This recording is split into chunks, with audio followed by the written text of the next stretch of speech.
All right. Good evening and good morning to all colleagues and stakeholders joining us from across time zones. Ambassador Yanina and I are pleased to welcome you to this virtual consultation in the WSIS+20 review process, bringing together all stakeholders in a shared dialogue.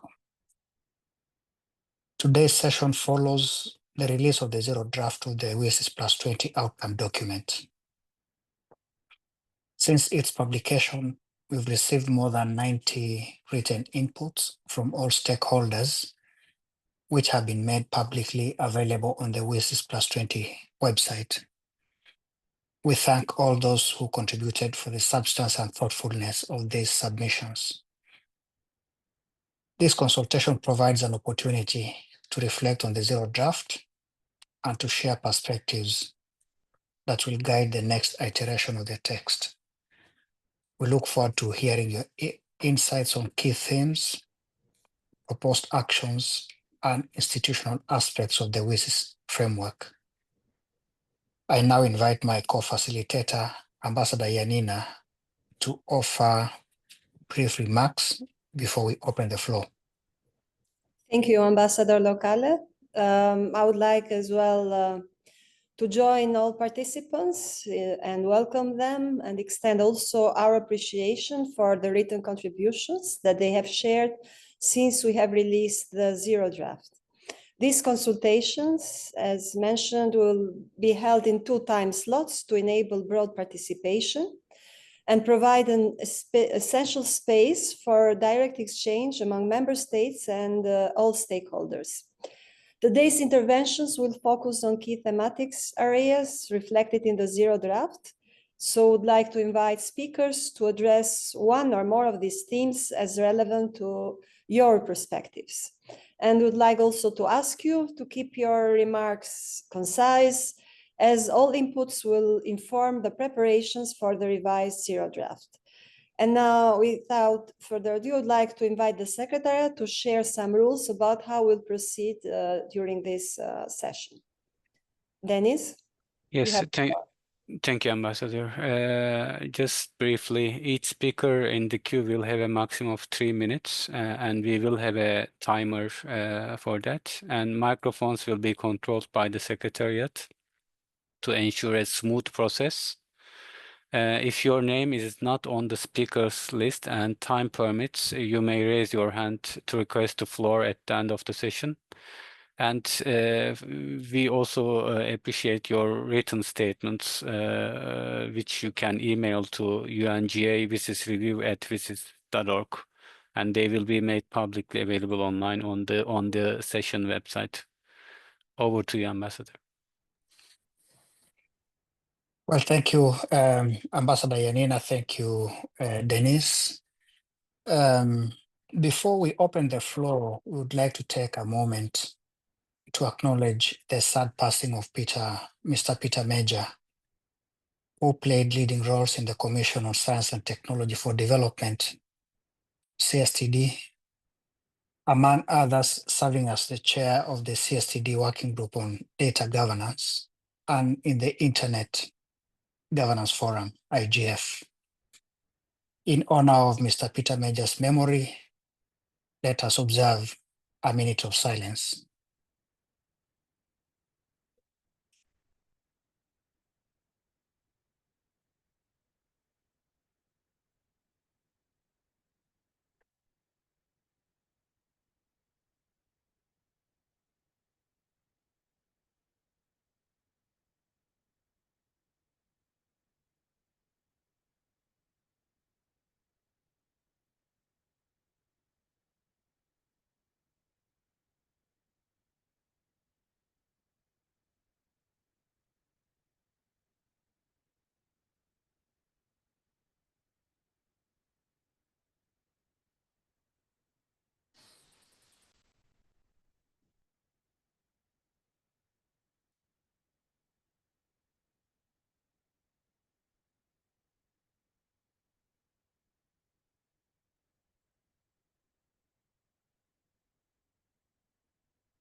Thank you.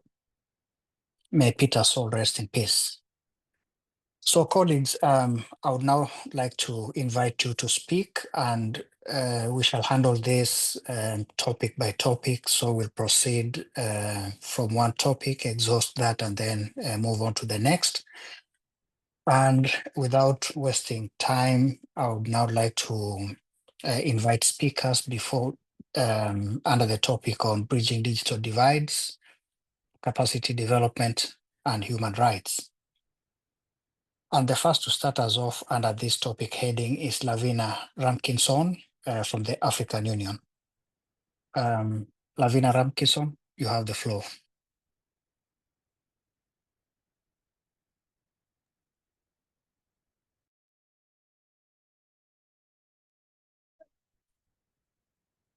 She's not here, Ambassador, so we can move to the next one. And once, if they join later, we will give them the floor at the end, like we did during the first consultation. And neither the second speaker is also here, so we can go to the third one. Very well. So I think we'll go to the third speaker. That's Gunela Asbrink from the Internet Society Accessibility Standing Group. Asbrink, you have the floor.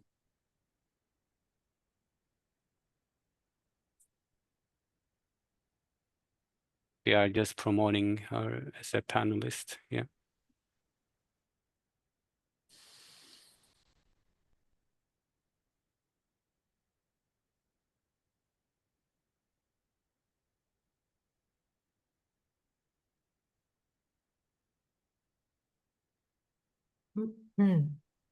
Thank you. Thank you very much, ambassadors, for the invitation to speak. My name is Gunela Asbrink of the Internet Society Accessibility Standing Group. I'm also a MAG member. I will be speaking on behalf of the Accessibility Standing Group. We welcome the Zero Draft and its recognition of persons with disabilities, but urge strengthening the references to disability, recognizing that according to the World Health Organization, persons with disabilities form over 1 billion of a global population, with 80% residing in the global south. We remind you that accessibility for persons with disability is a cross-cutting issue and needs to be included in sections beyond the Zero Draft's introduction and sections on bridging digital divides and human rights. The terms accessibility and access are sometimes used interchangeably. We note and welcome that the Zero Draft mostly adheres to the use of the term accessibility in relation to, for example, paragraph 25. We suggest a glossary of terms be added to the Zero Draft. And I'd like to cover some specifics, if I may, about particular paragraphs. Paragraph 12 on digital divides. Please add accessibility of in the last sentence to read the affordability of networks and accessibility of devices. Paragraph 30 on languages. Please add deaf people in the last sentence to read including Indigenous peoples, deaf people, and speakers of minority languages. This recognizes sign language for deaf people. In fact, sign language in New Zealand is designated an official language. Paragraph 47 on natural disasters. Please add accessible to read enhancing and developing accessible early warning systems. Persons with disabilities are often the most vulnerable in a natural disaster, and ensuring accessible, multimodal early warning systems together with associated response and recovery processes is vital. And please add a paragraph under the human rights section on disability in a similar way to the paragraphs on women and on children and young people. Make reference to the size of a disability policy. The text can encourage governments to develop for its departments a disability inclusion strategy with an annual auditing process modeled on the UN disability inclusion strategies for its agencies. And finally, please add a paragraph under the Internet governance section on the IGF MAG that in planning its future composition, a member with a lived experience of disability is included. And that about the MAG would be an additional paragraph. So thank you very much for my opportunity to speak, and that concludes my input. Thank you. Thank you very much, Ms. Astbrink, for those very useful comments. We've taken note of that. I note that the fourth and fifth speakers are not with us. That's Kiao Maung and Maria Fernanda de Brasdefa. So I now give the floor to Jane Tanaka, University Student Chamber International. Jane, you have the floor. All right, thank you so much. So distinguished delegates and also the member states and the stakeholders, it's some profound honor to stand here to talk about some future side of education, equity, and also our human rights in the digital age as a youth representative from Asia Pacific regions. So we also have the very welcome to the taking such initiatives for some bridging to some digital divide to cover to the human rights and also some education and also equities as well. And our region is different some transparency for some dynamisms and diversities. Yet, beneath for the surface, we also confront the stack of the reality of deep city disparities. The digital divide, especially in the education, is still undergoing for some separateness for our side and our futures. The pandemic reveals some potential of online learning, but it is also exposed to some harsh truths. I have some friends who cannot afford the single smartphones, and I know some villages with no internet connections. I've seen some peers left behind simply because they have never taught how to use the digital tools. So it's not just technical issues, it's some human rights issues, where some fundamental right to access education under the threat. The bridge in this gap is distributing to some devices is not enough. What we urgently need is some capacity development for some digital usage.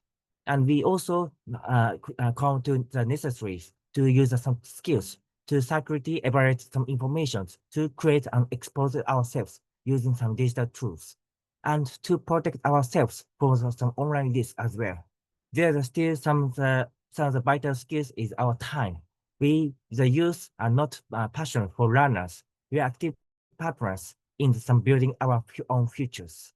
And digital space is now, it's going to be the new frontiers, but it is also some landscape for the risk, like some poverty, violations, and also the disinformations and cyberbullying as well. Therefore, educations must teach us for our rights and our responsibilities as a digital citizens and as a future citizens. It's imperative that we build an inclusive digital learning environment where everyone, regardless of some disabilities, genders, and or regions, can participate safely and freely. So what we must do to our leaders, to government and international organizations, and also our stakeholders, please try to deliver our voice of the youth members, and also invest in some affordable and reliable internet infrastructures, and to make some future bridges, not only the youth sectors and also any other sectors crossing the regions, countries, and any borders. Thank you so much. Thank you very much, Jean Tanaka, for your intervention. I would now like to give the floor to Muhammad Shabir from the IGF Dynamic Coalition on Disability and Accessibility. Mr. Shabir, you have the floor.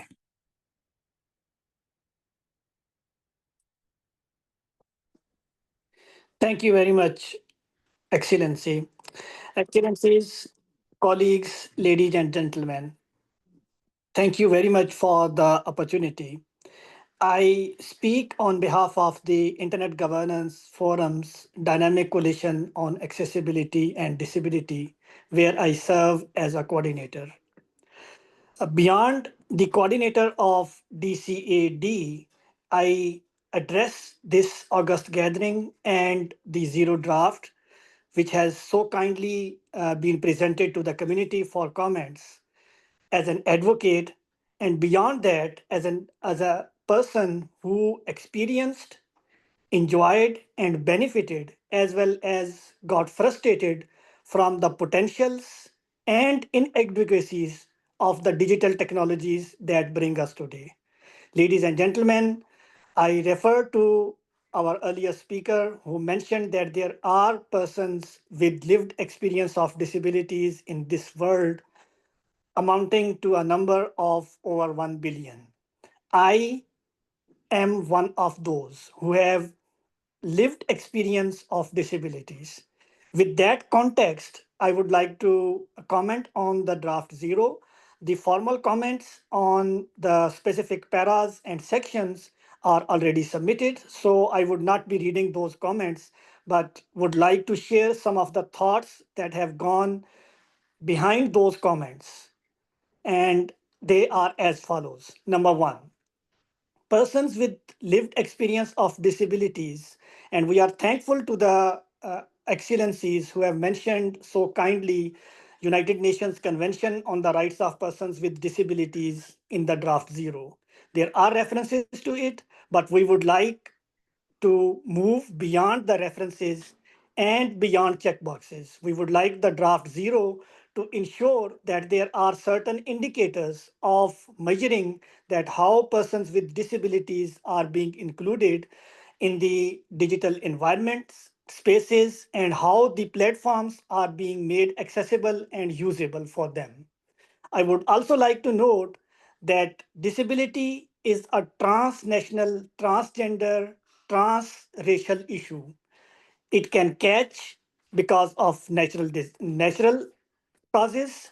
It can catch someone because of man-made or natural crisis, or it can catch us due to aging. So everyone of us may experience disability in some or the other way. There are temporary disabilities and then there are permanent disabilities. So in that context, we urge the co-facilitators and the process which is being enabled to make the future of digital rights and digital inclusion, to make it accessible and usable for people with disabilities. And it should be done not just by listening to people with disabilities, but also making them a part of decision-making processes. In that context, we urge the draft zero and the facilitators to include decision-making bodies where the decisions about the digital technologies and environments are being made, to have the representation of persons who have lived experience of disabilities. This will not just be able to bring the voices of diverse people and communities to the discussions and negotiations, but also will provide the opportunity for persons with disabilities to be the part of decision making and the and to shape the future of our digital environments that is going to come in our way in the upcoming years and days. In that context, there are two particular references that ought to be done. One, Internet Governance Forums, decision-making body, the multi-advisory group, MAG, should have the representation of people with lived experience of disabilities. And as we note that AI and these related technologies, they are increasingly playing a role in our lives. So any future discussions or decision-making bodies that are established to make AI-related decision-making should have the representation of persons with disabilities. Ladies and gentlemen, thanks for the patient hearing. I rest my case. Thank you very much, Mr. Shabir, for your interventions. I now give the floor to Jenna Fung from Net Mission Asia. Jenna, you have the Thank floor. you. Thank you, distinguished co-facilitating colleagues, for this opportunity to bring youth voices to this important discussion. My name is Jenna Feng, Managing Director at NetMission.Asia, and today I speak on behalf of the 70 APAC youth leaders who signed a joint letter for our written input to the Zero Draft. At the heart of our message is this: youth are not just beneficiary of the digital age, we are co-creator of its future. And to make that future just and sustainable, bridging digital divide, advancing capacity development, and upholding human rights are not separate goals. They are the foundation that keep youth structurally included in digital governance and policy making. Without this foundation, youth engagement remains symbolic rather than systemic. Across the APAC region, young people face deep and layered inequalities between urban and rural communities, genders, and generations, between dominant and local languages, and between those who can afford internet access and those who are still waiting for it. Our voices, too often, enter after decisions are made, when youth perspectives should be shaping those decisions from the start. That is why nearly 70 youth leaders from 18 APAC economies came together to craft a joint letter to call for youth to be recognized as distinct stakeholder group, not as an afterthought, but as equal partners in building our future together. Our message is simple: youth don't just need a seat. We are here to help build a stronger, sturdier table for all who come after us, one that can carry diverse voices and make room for those who will inherit the world shaped by our decision today. I would like to put forward 3 key calls to action. First, bridge divides with diversity in mind. Access must go beyond the connectivity to include linguistic, cultural, and gender equity. The internet should speak our languages and reflects our realities. Second, invest in capacity development that empowers, not just trains. Youth are ready to serve as innovator, researchers, and community builder, but we need clear structural pathway into governance, including youth leaders in national delegation and establishing a youth advisory council. Ensure capacity building leads to leadership, not dependency. That's not symbolic gesture, they are structural commitments to intergenerational justice and sustainable digital development. Third, embed human rights and sustainabilities in digital innovation. Responsible innovation must consider environmental impact, equity, and meaningful participation of marginalized youth, especially those from Pacific Islands nation and conflict zone. APAC youth contribution to WSIS+20 in the past months proves that when youth are meaningfully included, we don't just enrich the process, we redefine inclusion and show that we can build consensus, propose solution, and uphold multi-stakeholder principle as cross-border. The future of digital governance is not something that we inherit, it's something that we build together across generations. Youth must not be passenger, we must be partner shaping the decision that we define the world we and the generation after us will live in.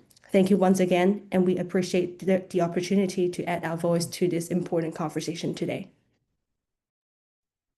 Thank you very much, Jenna Fang, for your comments and input.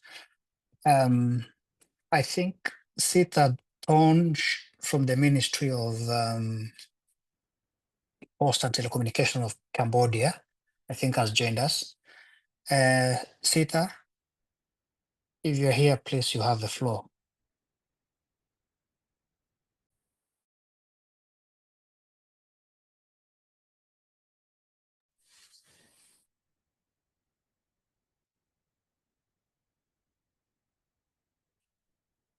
Sita Thorn, are you able to join us? Okay, then I guess we'll have to proceed to the next. As Sita prepares, we'll give Sita a chance later on. So that was the last speaker among those who are present at this point under that topic. I would now like to would like us to move to the next topic of discussion, and that is under internet governance. And I would like to give the floor to Lucien Castex from AFNIC. Lucien Castex, if you're here, you have the floor. Thank you for giving me the floor. I hope you can hear me correctly. Excellencies, dear colleagues, AFNIC, the French Internet Registry and Network Information Center, would like to welcome the opportunity to actively participate in the WSIS+20 review process. We welcome the open and participatory process, allowing stakeholders to take part.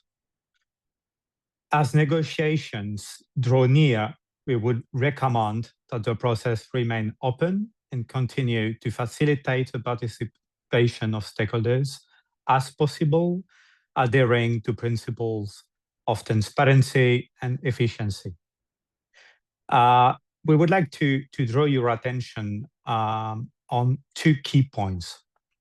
First of all, on a broad note, AFNIC welcomes the approach to digital cooperation and the alignment between the WSIS review and the 2030 Agenda for Sustainable Development, as well as the proposition to reinforce the Internet Governance Forum. We strongly believe that implementing the WSIS outcomes and reinforcing trust in the Internet has been greatly facilitated by multi-stakeholder cooperation in both the development of Internet technical standards and policy discussions. We wish to emphasize the importance of further developing the WSIS framework, grounded in multi-stakeholder cooperation and human rights. To strengthen Internet governance, we would also welcome the inclusion and reaffirming of the Net Mundial +10 guidelines for multi-stakeholder collaboration, consensus building, and decision-making. Secondly, AFNIC is pleased to note the attention given to the various digital divides and measures to implement and address them. However, we would like to emphasize our concerns regarding the discussion condition on this text with the absence of interpretation and translations of document, which limits the effective participation of stakeholders. We would like to underline the importance of cultural and linguistic diversity and hope that the text will further elaborate on these issues, particularly with regard to the design of digital tools and the discoverability of content. Multilingualism should not be a mere aspiration, but a fundamental and cross-cutting principle of an inclusive digital society. We will also send a written contribution. Thank you.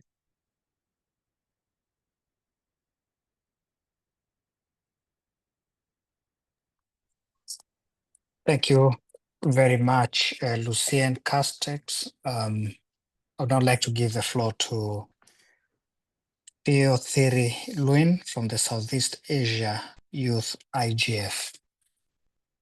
Luin, you have the floor. Thank you. Thank you very much. First of all, apology that I couldn't turn on my camera at this moment as I requested.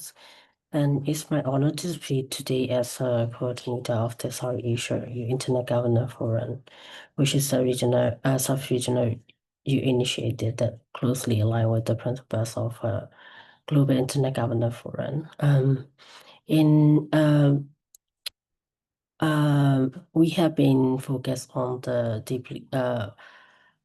thing related to the digital challenges in the sub-region level and peace fading in the era of the digital diplomacy and the intersection of the green technology and digitalization last year. And by taking this opportunity, we would like to reflect the summary report and we would like to ask for the recognition of the youth participation, not as a male beneficiaries or consumer, and also to be recognized as an equal partner in this internet government with this process.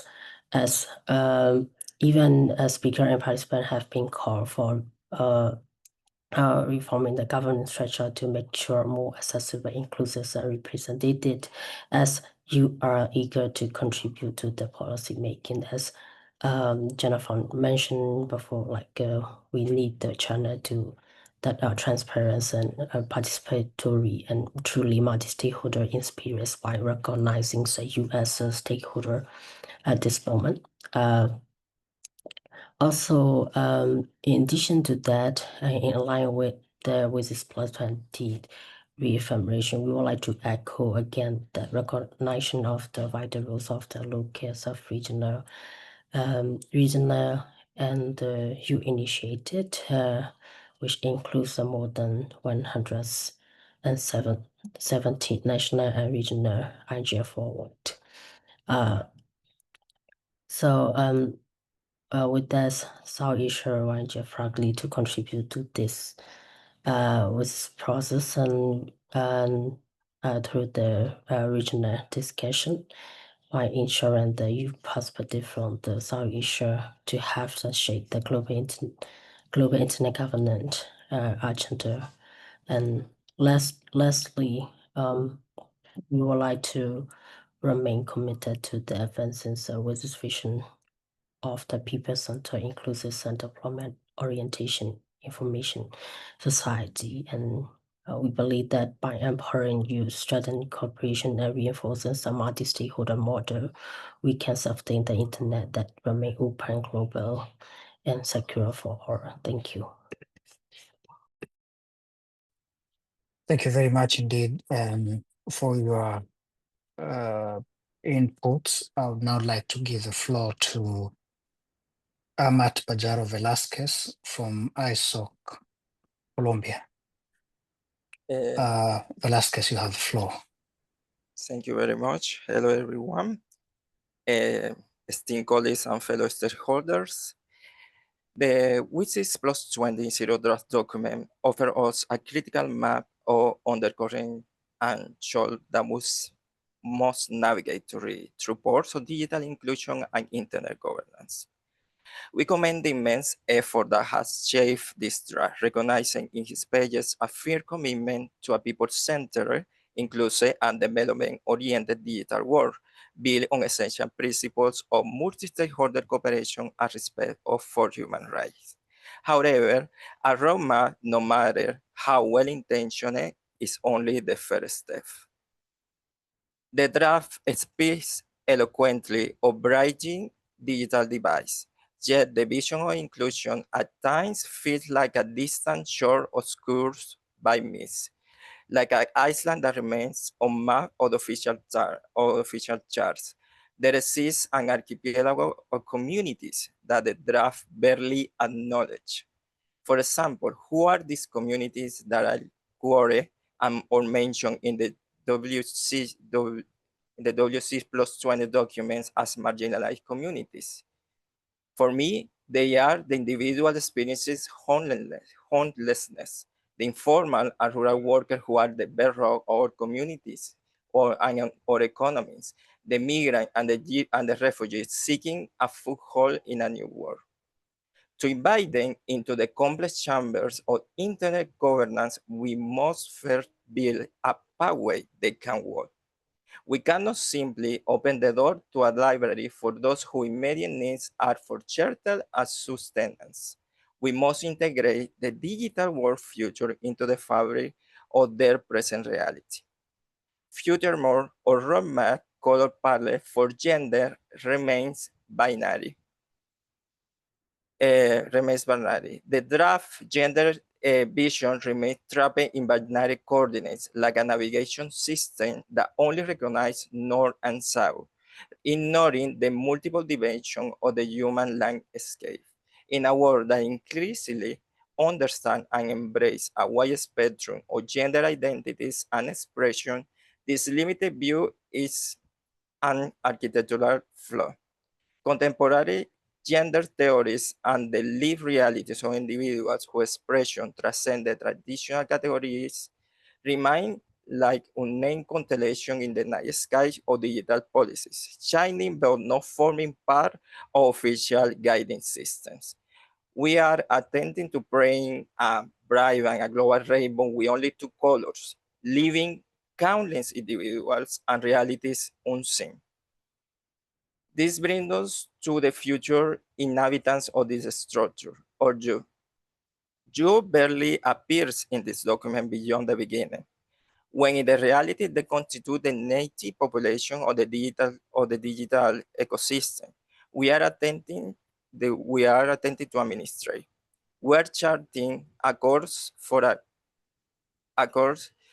to build bridges to the new generation without including including the ones that are going to chart the future. Their energy, innovation, and innate digital fluency are not merely a resource to be acknowledged, but a force that must be actively woven into on governance models. That recognizing it's not only recognizing that a fish live in the ocean, it's also structure the navigation paths, including those fishes. The spirit of the document roughly championed the power of the global majority.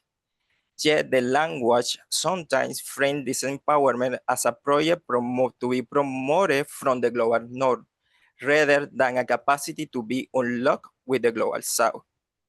On the Sharper observation shows that the draft construed the inclusion of the global majority as a philanthropy project directed from the global north, rather than recognizing it is a process of self-determination. The draft speaks of planting seeds, but it must not forget that these lands are already fertile, rich with their own gardens and ancient knowledge. Our shared task is not to plant for others, but to ensure everyone has the tools, the water, and the sunlight to cultivate their own digital harvest, to build their own unique corner of the global digital garden. We also identify a fundamental problem: the lack of systematic integration between ITU, action, internet governance, forum messages, and objectives, the Global Digital Compact and the 2030 Sustainable Development Goals. This initiative flow like separate islands instead forming a connection or effective coordination. The vital connection between the WSIS outcomes, the Global Digital Compact, the Sustainable Development Goals, cannot be a footnote. It will be central, resounding core that harmonize every paragraph and every proposal. This alignment remains more as a cartography aspiration than something that we can really navigate into in the reality. To transform this roadmap into a living reality, we propose three critical reinforcements. You should be concluding. You should be concluding so that we give time to the other speakers. Yeah, please go ahead. Yeah. I'm going to say the 3 points and conclude. Okay. First, let us in view our commitment with uncheckable result. A key proposal is to replace shall with must in relation to the Internet Governance Forums as a permanent forum. Second, unintention must be modified with clear actionable mechanism. We needed a document have more than novel aspiration for capacity building and inclusion, and specify financial and structural support for the global majority. And finally, when it comes to innovation and technology, not only are public and private sector key actors, but civil society, academia, NGOs, and technical communities must be integral parts if we truly want a human-centered technologies. There is a lot more, but I will send it. Thank you very much. Thank you very much indeed, Velasquez, for your input. I would like to give the floor now to Alban Kwan from CSC Global. Alban Kwan, you have the floor. Thank you, Excellency, colleagues and friends. I speak today in my personal capacity. Due to the nature of my work, I have the privilege of engaging closely with many large enterprises across Asia-Pacific region about the issues they face on the internet every day. In the context of WSIS+20 review, we specifically organized a number of meetings together with a member of the IMSB to tell them about what's happening with WSIS+20. Well, unfortunately, none of them were actually aware of WSIS+20. Now, these are not niche players. They are the platforms that millions of people in our region rely on to access the internet. For many in APAC region, especially those with limited digital literacy and resources, services like TikTok, Line, Facebook, or WeChat are the internet. The summary of those conversations has already been submitted as part of the zero draft consultation, so I will not repeat it here. Instead, I would like to share a few honest observations. The private sector is one of the stakeholder group explicitly recognized in the working definition of internet governance. In reality, these platforms already act as part of the governance structure online, whether we acknowledge it or not. Yet, I don't think I'm being unfair in saying that their participation in the WSIS+20 process and maybe in internet governance as a whole remains very limited. Beyond these platforms, I also spoke with many companies that relies on the internet for critical workflows and form the backbone of digital economy, digital infrastructure, and digital goods. Many of them were genuinely surprised to learn that they are considered part of the multi-stakeholder governance community, but yet they were excited by the idea that they could contribute. I think like government, the private sectors are often assumed to have more resources, but in reality, a lot of these organizations do not have the staff empowered to represent the company in these discussions, and many lack the knowledge or experience to meaningfully participate. If more of them can participate, I believe it would help make IGF more impactful and relieve part of the funding issues that we face as well. The good news is that I believe there is a strong willingness within the community to reach out and induct them into the IG processes. But for that to happen, enhancing the modality of the Internet Governance Forum to make it more relevant to private sector and create a systematic capacity building for private sector would be crucial. On behalf of the companies I've spoken with, I want to conclude by expressing our deep appreciation of the WSIS+20 co-facilitators for embracing a multi-stakeholder consultation process, and in particular for establishing the IMSB. It has been a meaningful step that allows the voices of the private sector to be heard directly, and I hope it marks the beginning of their deeper involvement in shaping the future of internet governance. Thank you. Thank you very much indeed, Alban Kwan, for those kind remarks and for your input. I would like to now give the floor to Joyce Chen from the Asia Pacific Network Information Center. Joyce Chen, you have the floor. Thank you. Distinguished excellencies and colleagues, on behalf of the Asia Pacific Network Information Center, APNIC, I thank the co-facilitators for this opportunity to contribute to the WSIS+20 review. As the regional internet registry for the Asia Pacific, APNIC fully supports the vision of a people-centered, inclusive, and development-oriented information society. To achieve this, we must reinforce global multi-stakeholder cooperation.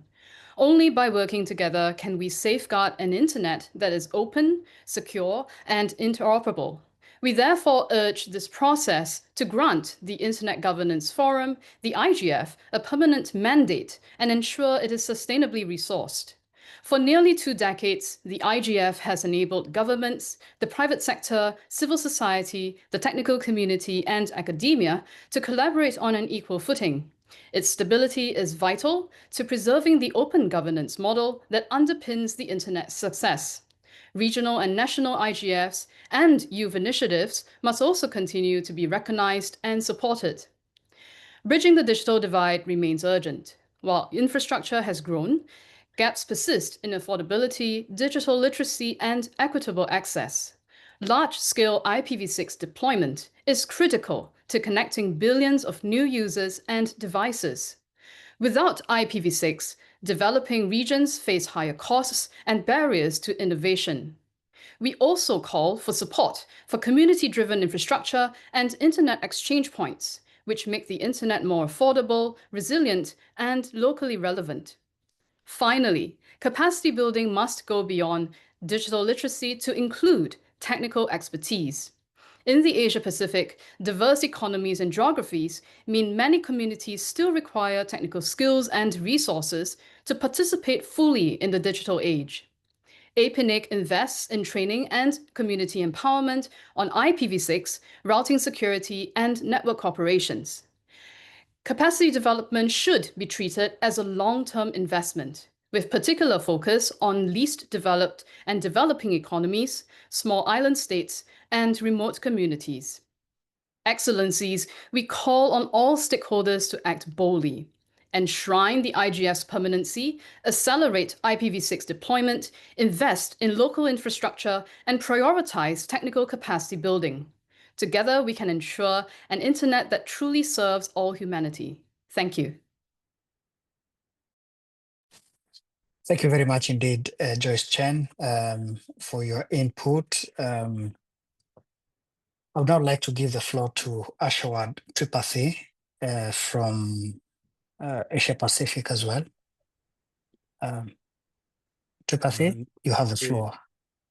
Namaste from Nepal, revered ambassadors and colleagues. My name is Ashwad Tripathi. I am the Vice Chair of the Multi-Stakeholder Steering Group of APRIGF. On behalf of APRIGF community, I wish to share 6 key suggestions to make Draft Zero even stronger. First, to make IGF the permanent forum, IGF a permanent forum where everyone can come together and work on important issues. We should make sure that the IGF's work is based on commitments made in WSIS and the Tunis Agenda. Second, there is a need to ensure that the IGF is adequately funded, especially to continue its important work. We need to figure out how to raise the money and make sure that the IGF is sustainable. Third, the national, regional, and youth IGF need to be supported as well.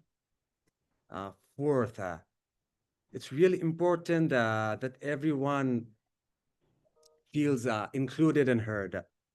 We need to make sure that all stakeholders, civil society, academia, private sector, and the technical community, and also the vulnerable groups like women, youth, indigenous population, and people with disability have a say in the process.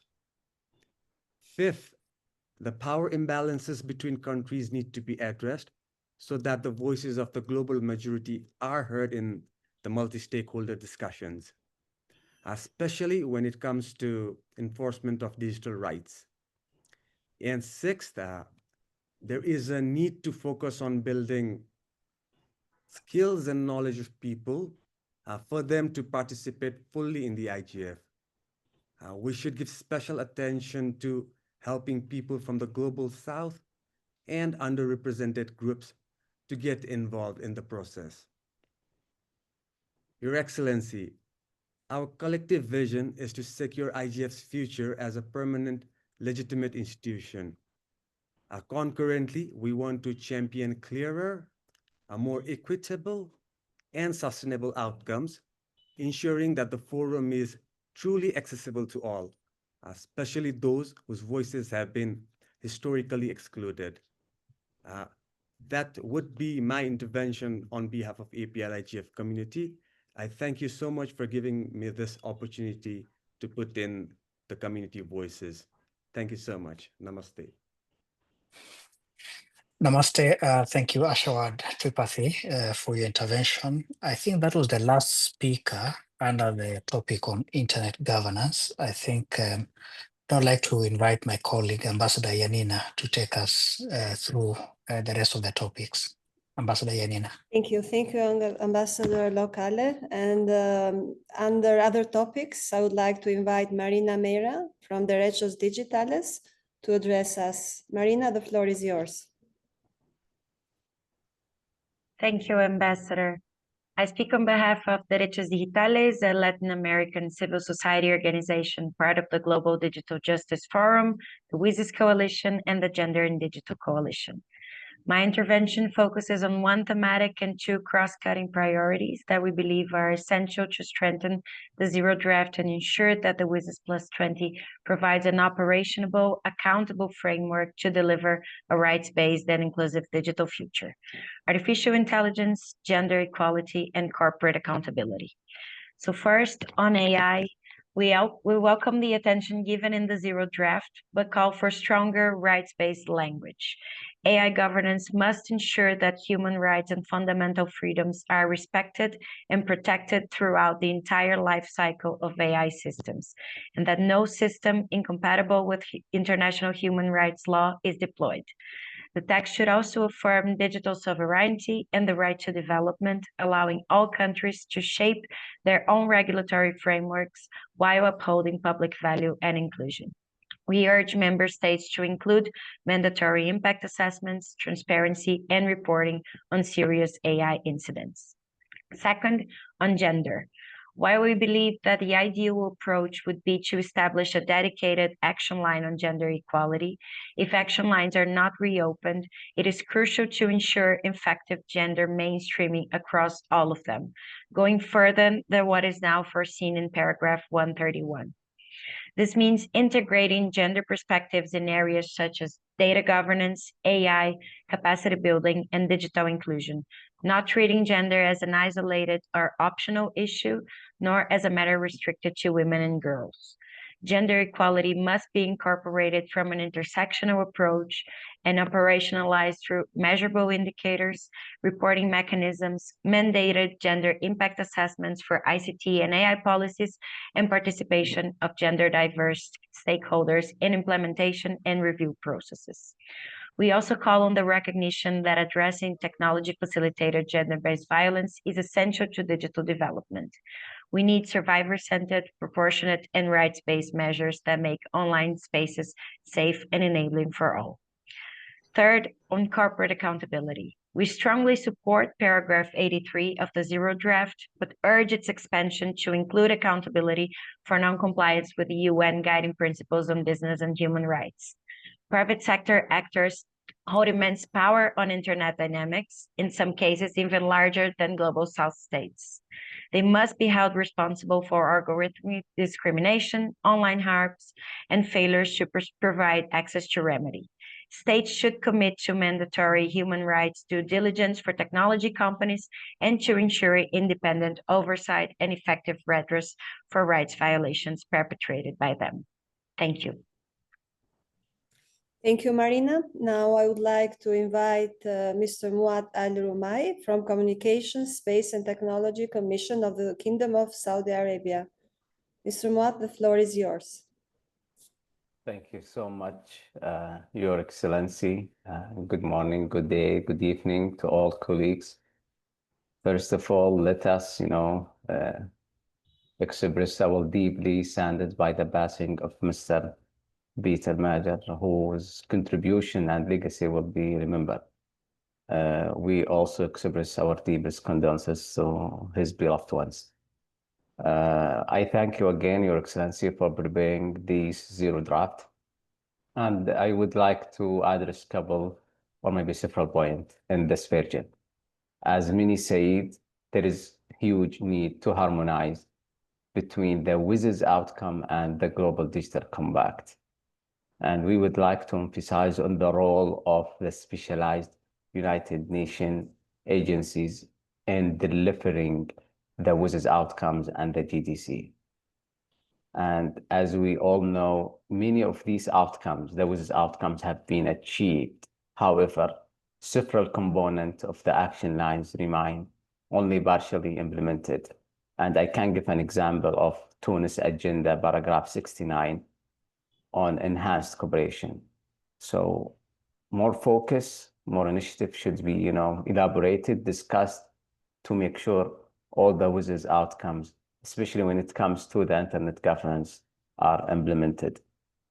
We also highlight the significance of the emerging technologies, AI, space-based technologies, satellite communications. They will contribute huge in, delivering the WSIS outcomes. Also, they bring some challenges when it comes to the cybersecurity, privacy, sharing the knowledge, sharing the technologies between developed and developing countries. So these aspects we would like, to see more emphasized on these, critical aspects. And as we have revised the zero draft, we looked into different treaties, United Nations conventions mentioned on this zero draft. And some of the member states are not part of these treaties. And some of these treaties are not, directly related to the matter of the WSIS framework. So we kindly ask to focus on the telecommunication and the ICT and the WSIS framework in the best effort. We also, appreciate the work of community networks. I mean, these technology that to deliver to the remote areas to provide communications. But however, the model of these community networks are not necessary to be aligned with the national legislations. As you know, the service providers should be licensed to make, some guarantees and some, to be accountable.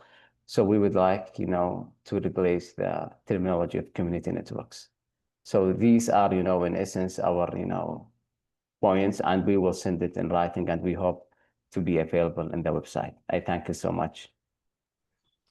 Thank you, Mr. Al-Rumah, for your contribution, and we are looking forward to have your remarks on writing as well. And I would like now to invite Yahin Lee from Asia Pacific Artificial Intelligence Association to take the floor. Yahin, the floor is yours. Thank you. Thank you for Ambassador and everyone being here today. My name is Yuyin Liu, Chief Commissioner of Asia Pacific Artificial Intelligence Association. I share this reflection based on my engagement in multilateral discussion on AI. We recognize the valuable work reflected in the zero draft. But as AI becomes central to our digital future, we must acknowledge something important.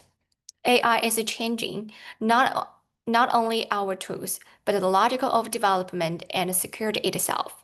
First, while WSIS helped close the connectivity gap, AI is creating a new kind of a divide, not about who is online, but about who has the power to shape AI systems. If some country only receive AI models without ability to audit or adopt them, the digital dependency will deepen instead of digital inclusion. Second, in a UNIDIR conference, I raised that the nature of AI is fundamentally different from past technologies. It's dual use by nature, so driving both development and military capacity at the same time. And it is self-escalating, meaning once AI competition, we can call arm race, begins, there's no clear switch to pause or end it. This is leading to a new understanding of security. But about security in AI era is not only about preventing attacks, but about preserving human control and accountability. We often talk about human-centric AI.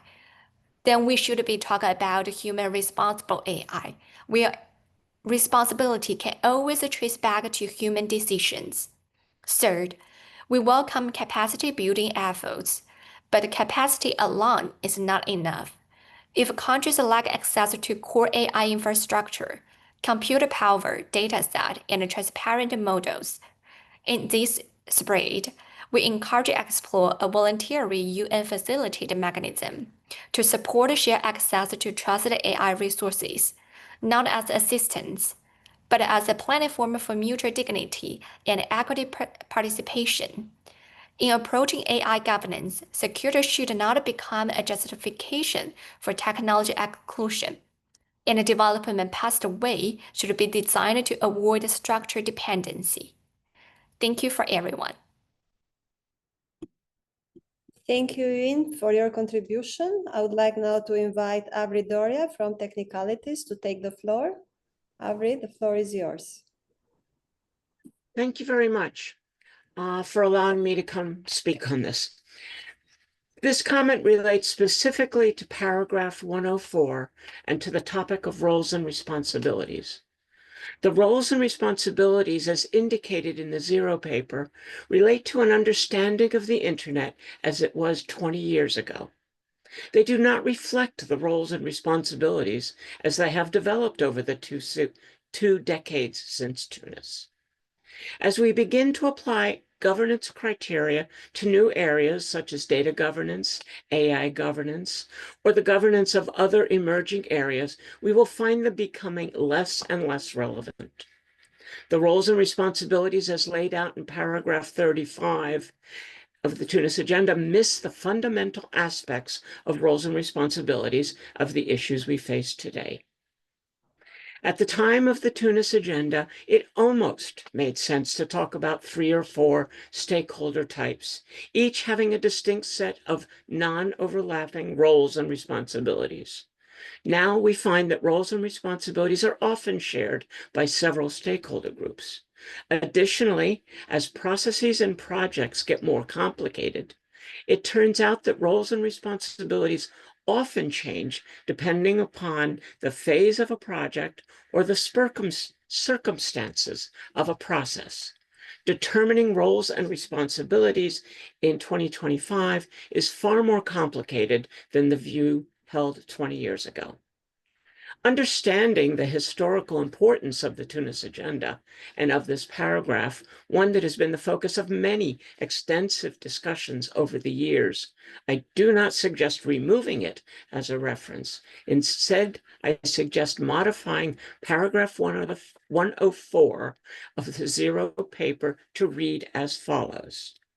We reaffirm the principles agreed in the Geneva Declaration of Principles that the management of the Internet encompasses both technical and public policy issues and should involve all stakeholders and relevant intergovernmental and international organizations within their respective roles and responsibilities, building on those set out in paragraph 35 of the Tunis Agenda, with attention to the new sets of emergent roles and responsibilities that vary depending upon the phase of a process and the type of management required. Again, I wish to thank the co-facilitators for the degree of multi-stakeholder cooperation they have brought into this multilateral process. The enhancement of our cooperation through this process is a good indicator of a direction for continued evolution in the enhancement of governance cooperation. Thank you. Thank you, Avery, for these concrete proposals. Now I would like to invite Jasmine Ko from Hong Kong Youth IGF. Jasmine, the floor is yours. Thank you, distinguished co-facilitators and colleagues. My name is Jasmine. I'm the co-convener of Hong Kong YIGF 2025. I speak on behalf of my local youth and along with my fellow APAC youth leaders and the WSIS Youth Caucus team, joining with other continents. So my key message here is that the WSIS+20 outcomes must prioritize inclusivity and accountability to realize its vision, with youth as respected co-creator of the process. So to address the concern of my local youth, we want to highlight to bridge the digital divide and equitable participations. And we urge that the Zero draft to focus on equitable access and accountability for a human-centric digital future. Earlier on September 26, the Hong Kong Youth IGF convened with youth participants on mandate for a smart digital future requires moving beyond just simply connectivity to address structural inequalities. Our youth participants assert that for technology to be truly responsible and fair, policy must actively reduce pervasive digital divide and tackle digital exclusion, ensuring accessibility and accountability for everyone. And the Zero draft must deliver concrete measures to strengthen accountability within the digital ecosystem. So here we call for a clear, transparent, and legally binding frameworks to safeguard data protections and privacy, directly addressing the problem of companies prioritizing profit over user well-being. Strong ethical guidelines and governance to mitigate the risk of cyber attack damage, prevent the misuse of emerging technologies like AI, and secure a truly resilient digital environment. I would also like to take this opportunity to amplify the joint position of nearly 70 youth leaders from 18 APAC economies and the WSIS Youth Caucus based on the recent written submission facilitated by NetMission.Asia. So here, the key message again is youth are not just beneficiary of the digital age, we are co-creator of its future and in the digital era. We urge to recognize youth as a listed stakeholder group consistently, to call for youth to be recognized as a distinct stakeholder group. We need structural inclusion. We urge government institutions to include youth leaders in national and international delegations, and to establish a youth advisory council to support the WSIS Forum, Action Line facilitators, and the Internet Governance Forum. We request an explicit mention of the mechanism for this kind of intersessional review. So 3 action items here: prioritizing equitable access and digital inclusions. Second, strengthening accountability and human-centric governance. And lastly, recognizing youth as a distinct stakeholder group. Thank you very much for the chance to speak here. Thank you. Thank you, Jasmine, for your contribution. I would like now to invite Nick Ashton-Hart from APCO Worldwide to take the floor. Nick, the floor is yours. Thank you very much, Excellencies, colleagues. APCO Worldwide works on international digital economy policy with and for companies from many vertical markets, and we're pleased to be able to comment today. Thank you for making time for us. Our thanks to you and the Secretariat for running such a broadly consultative and open process, which is a new gold standard model for UNGA negotiations on digital policy. Thanks also for remembering Peter Major, a tireless advocate for the WSIS vision and a dear friend to many of us personally, including me. We support the statements you will hear subsequently of ICC, CCIA, GNI, Africa, ISOC, and Microsoft, among others, and welcome the draft overall. It is comprehensive, recognizes the centrality of development outcomes to the WSIS vision, the success and value of multi-stakeholderism, human rights, and last but not least, the value of the IGF and its ecosystem by endorsing a permanent mandate for it, which we strongly support. The draft could use improvements in practical measures in several areas, especially key given that funding to address priorities is shrinking while needs are not. Mainstreaming GDC implementation through the action lines is a welcome and logical start. On the digital divide, the lack of affordable connectivity should be a relic of history. The fact that it is not should be seen as a critical global priority. The draft should recognize the clear linkage between best practice in telecom regulation and affordability of connectivity. We have decades of evidence for this. ITU have literally written the book on it. It should also recognize that affordability of ICTs impacts access and use, especially by vulnerable groups, and that very high tariffs exist in many countries on ICT goods, averaging over 35%. On financing, we suggest that the World Bank, IMF, regional development banks, as well as private foundations and other funders should be engaged more in the action lines, inviting them to intensify their participation and to surface their programs related to each action line to make it easier for countries to find assistance is one way to do that, and for all to see what areas of implementation require more resourcing options. On building confidence and security in ICTs, the document should recognize the norms of responsible state behavior in cyberspace adopted by consensus by UNGA, and call on all member states to both observe and implement them. On improving the value of institutions, the IGF, WSIS Forum, and CSTD should work more closely together without changing their mandates or focus. The objective should be to improve how each leverages the work of the other two, so that participation in each process has more value and impact. Last but not least, we welcome paragraphs 100 and 101. These were good ideas when they were proposed in previous negotiations, and we hope this time around they'll get adopted, as we know how important these are to developing countries. Thank you for your kind attention. Thank you, Nick, for your contribution. Now I would like to invite, I have my list, Arpita Kanjilal from Digital Empowerment Foundation, and my understanding is that Arpita is not here.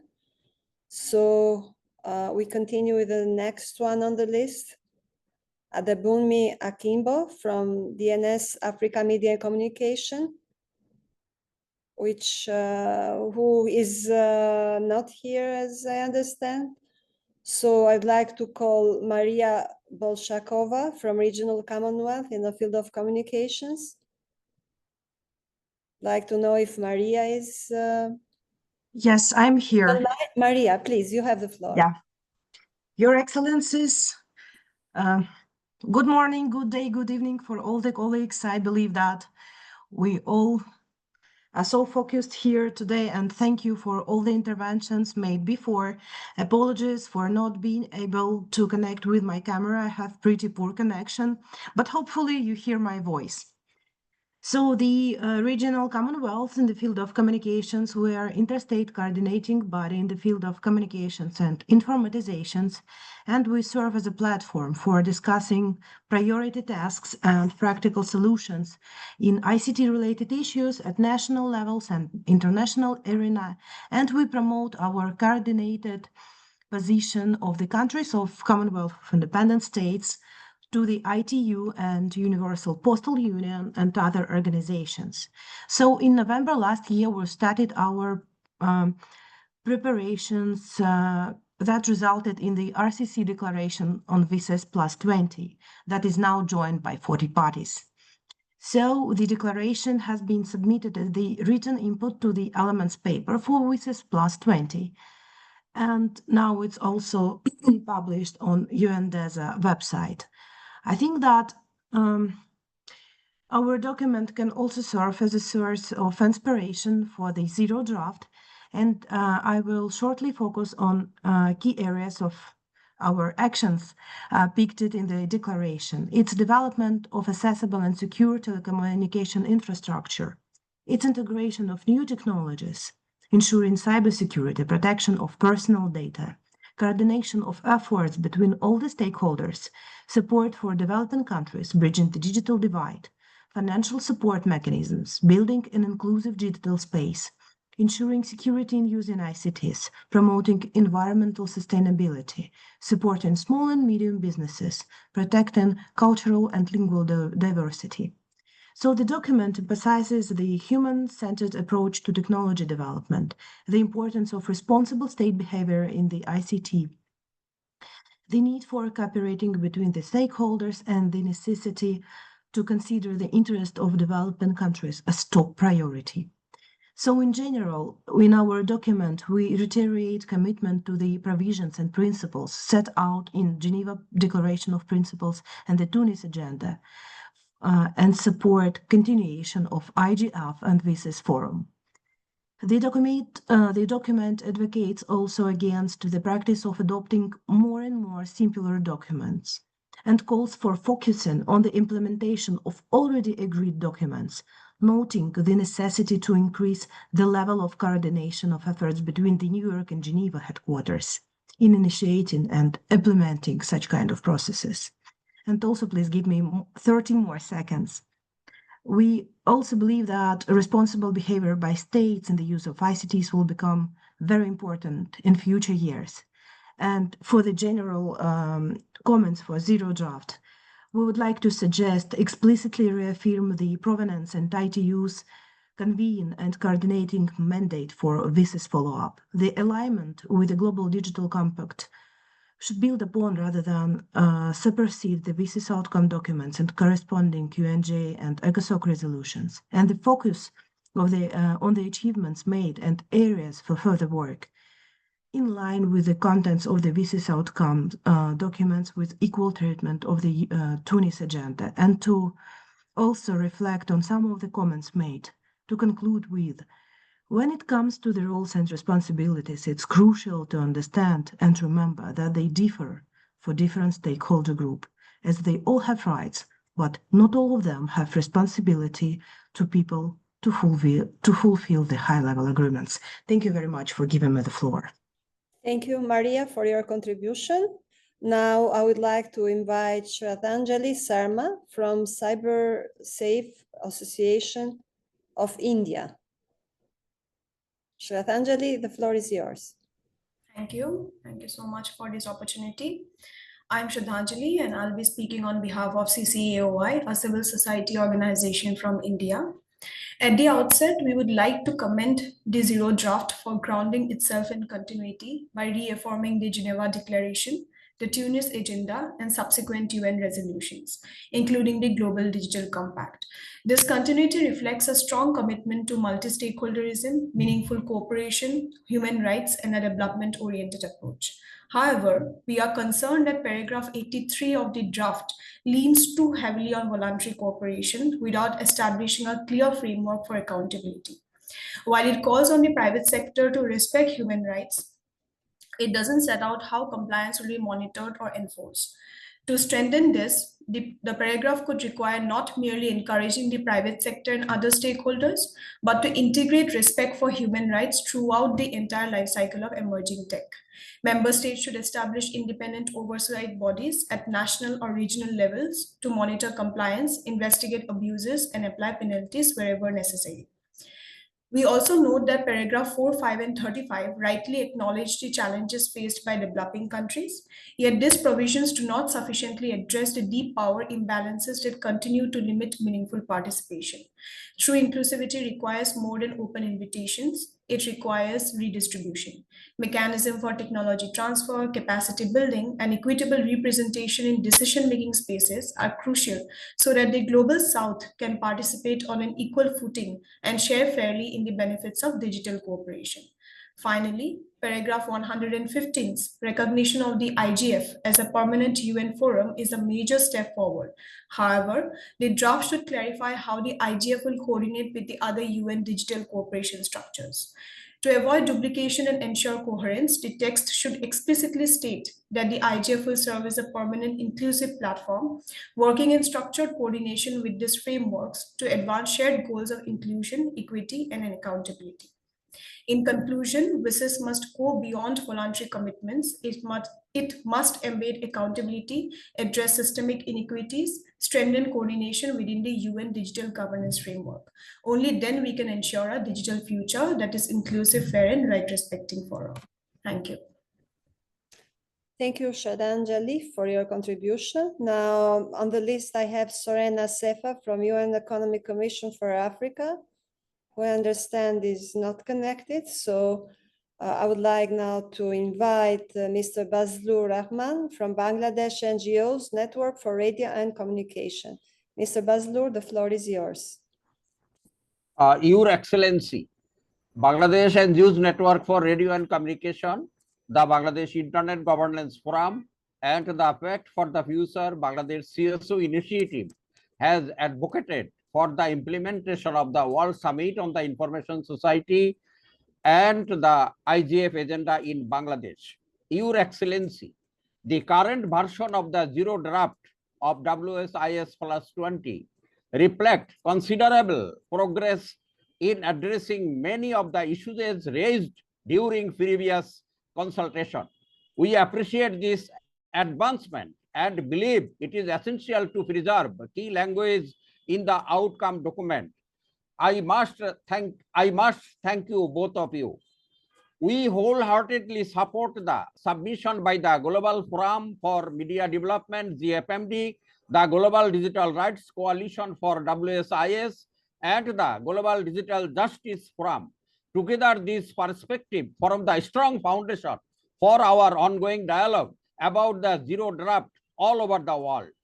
The essential of the objective of the WSIS mandate have yet to be fully realized, as outlined in the Geneva Plan of Action and the Tunis Agenda for Action. Therefore, there is an urgent need for further strengthened and continued WSIS forum to raise, discuss long-standing and emerging issues, contribute to identifying possible way to address them, and facilitate the localization of WSIS action line, as well as the annual monitoring, implementation, and review at the country level, and align with the UN resident coordinator and relevant stakeholders to address the country's specific needs.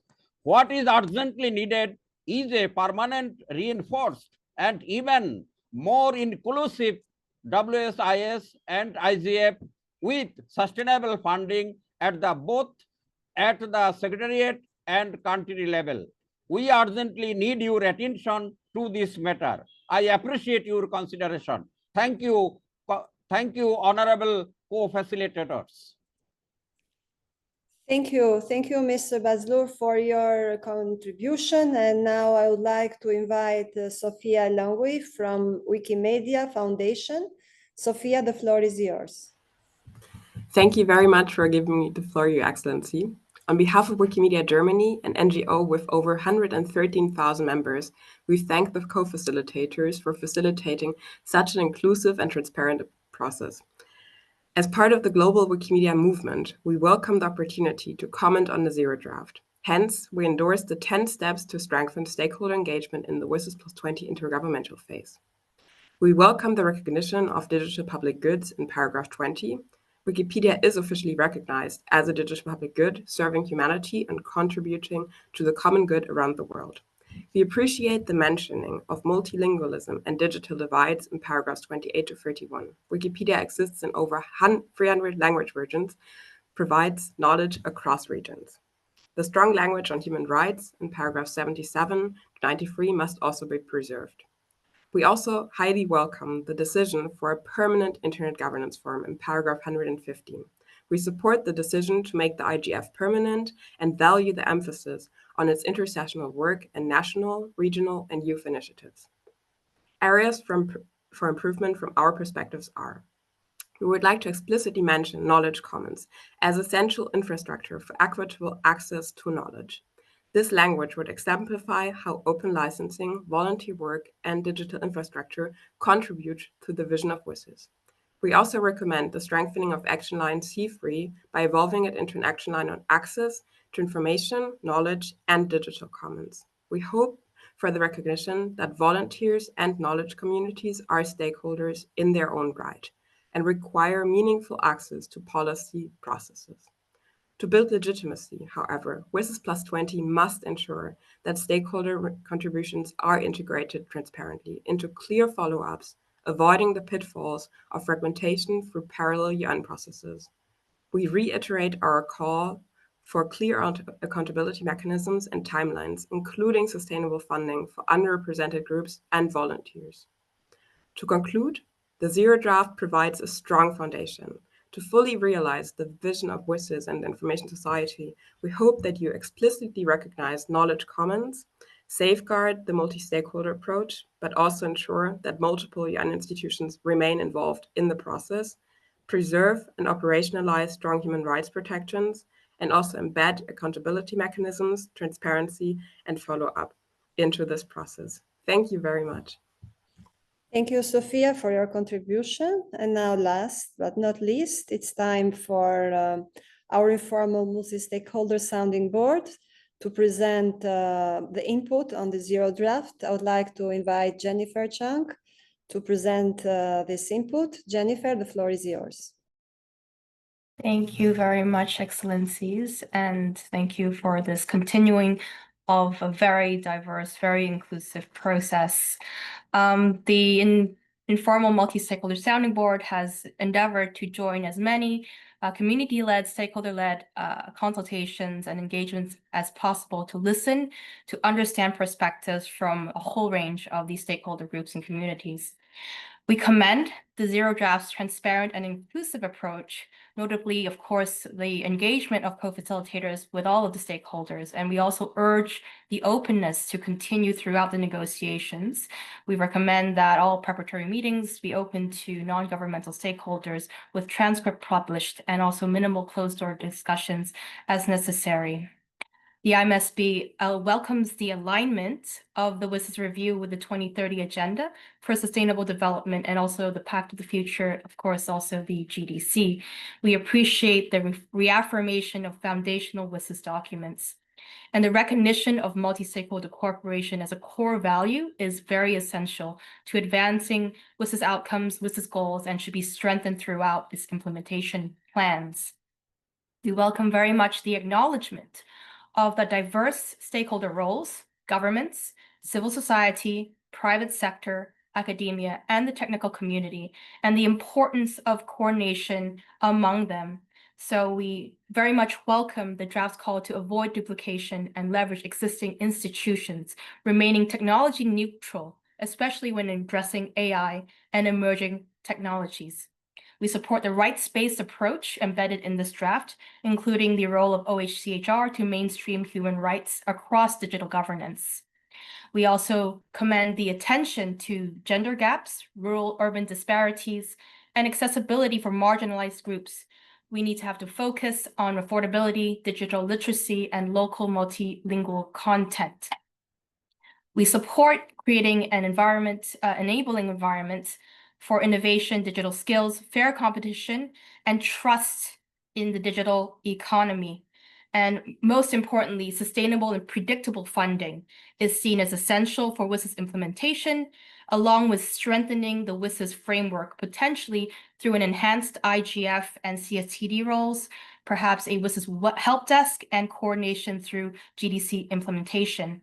And then finally, we strongly support the decision in paragraph 115 to make the Internet Governance Forum a permanent forum of the United Nations. We wish to highlight the importance of clear criteria and assumptions to establishing this as a permanent IGF and the need to recognize its evolution into a forum that deals with broad spectrum of digital governance issues. We remain here listening to everyone throughout these 2 days, and we also remain open to further engagements with the community and stakeholder groups throughout. Thank you very much. Thank you, Jennifer. And through you, would like also to thank and to express gratitude to every member and all the informal multi-stakeholder sounding board for your engagement and the support you have given us. And we hope you'll continue to give until the last mile of the high-level event in December. So with that, we have exhausted the list of speakers that have been registered. And now I would like to hand over back to you, Ambassador Locale, for the concluding remarks.